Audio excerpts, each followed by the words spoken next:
大家好，歡迎大家嚟到 TNL 投資頻道。每個月美國都會公布一系列重要嘅通脹數據，而當中最受市場關注嘅就一定係 CPI 同 PCE。你可能會發現每次 CPI 一公布，股市、美元、債券市場就會即刻出現比較大嘅波動。去到月底 PCE 公布之後，市場又可能再一次重新定價。咁問題就嚟啦，CPI 同 PCE 明明都係用嚟衡量通脹，咁兩者到底有咩分別？點解市場又特別關注核心 PCE？今次我哋就用幾分鐘時間，一次過搞清楚 CPI、PCE 同核心 PCE 究竟係乜。首先，咩叫 CPI？CPI 全名叫消費者物價指數，簡單嚟講就係用嚟衡量一般消費者日常生活入面買商品同服務嘅價格到底係升咗定係跌咗。例如食物、住房、交通、醫療、衣物等等都會納入 CPI 嘅計算。你可以將 CPI 想像成一個購物籃，統計機構會觀察呢個購物籃入面嘅商品同服務，睇下佢哋嘅價格同上個月或者去年同期相比，到底有咩變化。如果整體價格上升， CPI 就會上升；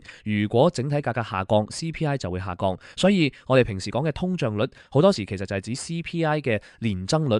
舉個簡單例子，假設你今年年薪有100萬，而通脹率係2%，雖然你表面上仍然係有100萬人工，但實際購買力就會受到通脹影響。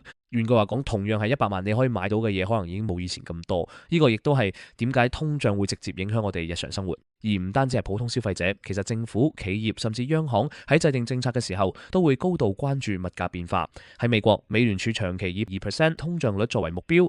如果通脹長期高過呢個目標，美聯儲通常就會考慮採取比較緊縮嘅貨幣政策，例如維持較高利率。相反，如果通脹持續降溫，市場就會開始憧憬美聯儲減息。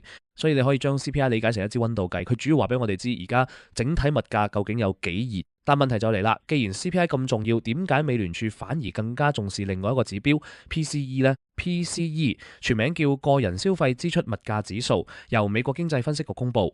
佢同樣係用嚟衡量通脹，不過同 CPI 最大嘅分別之一就係 PCE 嘅覆蓋範圍更加廣，而且權重調整亦都更加靈活。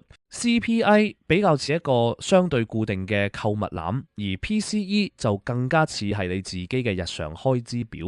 佢會觀察人哋實際花咗幾多錢，買咗啲乜嘢，同埋消費習慣有冇出現變化。例如某一種商品突然變得好貴，消費者可能就會減少買呢件商品，轉而買其他比較平嘅替代品。CPI 未必可以咁快反映到呢種消費行為嘅轉變，但 PC 喺呢方面就更加靈活。另外一個非常重要嘅分別就係數據來源。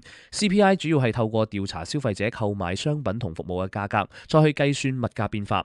而 PCE 除咗會使用消費者端嘅資料之外，亦都會大量參考企業銷售等數據。所以 PCE 某程度上更加接近成個經濟體實際發生咗幾多消費。亦正因為咁，美聯儲認為 PCE 更加適合作為衡量整體通脹嘅主要指標。咁我哋成日聽到嘅核心 PCE 又係乜呢？所謂核心，簡單嚟講就係將食品同能源價格剔除出去。點解要咁做？因為食品同能源價格嘅波動通常比較大，例如突然爆發戰爭，油價可能會喺短時間之內急升，又或者遇到天災，農產品價格都可能突然大幅上升。但美聯儲制定貨幣政策通常係一個比較長期嘅過程，佢唔會因為油價突然升咗1個月就即刻改變成套利率政策。所以將食品同能源剔除之後嘅核心 PCE 就可以令美聯儲更加清楚咁睇到而家嘅通脹究竟只係受到短期因素影響，定係成個經濟體真係持續升溫。不過呢個唔代表食品同能源唔重要，因為對普通人嚟講，汽油、食物、住房偏偏就係我哋日常生活入面最直接感受到嘅支出。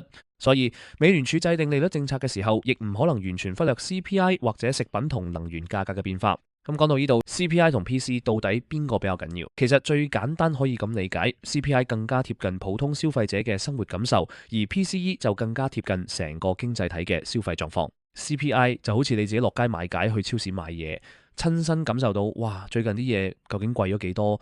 而 PCE 就更加似企喺成個經濟體嘅角度去睇全美國人究竟花咗幾多錢，佢哋又買緊啲乜？所以 CPI 同 PCE 並唔係互相取代，而係從兩個唔同角度去睇通脹呢件事。仲有一點非常重要， CPI 通常會比 PCE 較早公佈，所以市場好多時會先睇 CPI， 再等到月底 PCE 公佈。假設 CPI 突然高過市場預期，市場可能即刻擔心通脹降唔落嚟，咁樣一來美債收益率可能會上升，而市場對減息嘅預期亦可能會下降。